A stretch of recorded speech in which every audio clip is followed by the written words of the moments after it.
Le mercredi 1er février 2023, un ballon de reconnaissance d'origine chinoise a été repéré aux États-Unis, dans l'État de Montana.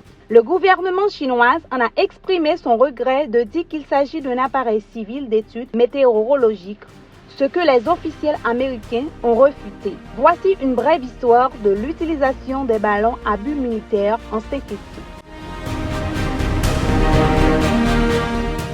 Qu'est-ce qu'un ballon espion? Cet appareil est un ballon léger rempli de gaz, généralement de l'hélium. Il est attaché à un équipement d'espionnage tel que caméra longue portée et un radar. Il peut être alimenté par l'énergie solaire. Ils sont aussi appelés ballons de surveillance ou ballons d'observation. Dans le cadre militaire, ces ballons peuvent être utilisés comme plateforme aérienne pour recueillir des renseignements et repérer de l'artillerie. Ces renseignements sont recueillis lorsque le ballon, emporté par les courants de vent, flotte dans une zone donnée. Quand ont-ils été utilisés pour la première fois?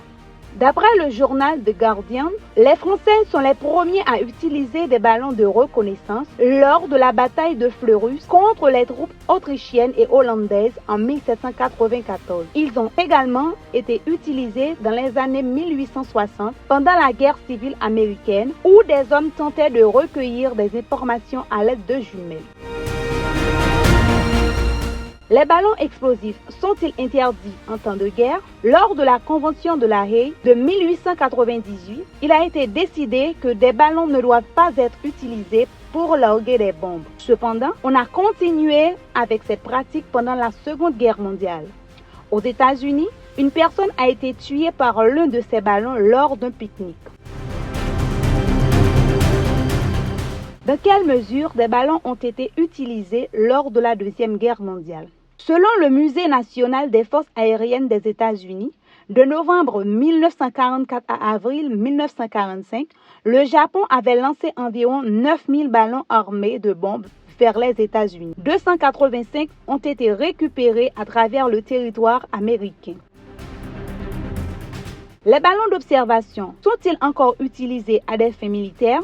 Des ballons ont été de plus en plus utilisés pour des missions de reconnaissance pendant les guerres du 19e siècle et du début du 20e siècle, en particulier pendant la guerre froide. Mais l'avènement des satellites et des drones a rendu l'utilisation des ballons espions obsolète. Toutefois, à cause de la capacité grandissante de détecter et de neutraliser les satellites et les drones espions, l'intérêt pour l'utilisation de ballons espions est ravivé à cause de leur simplicité et de leur faible coût. Merci d'avoir suivi ce titre et on se dit à la prochaine.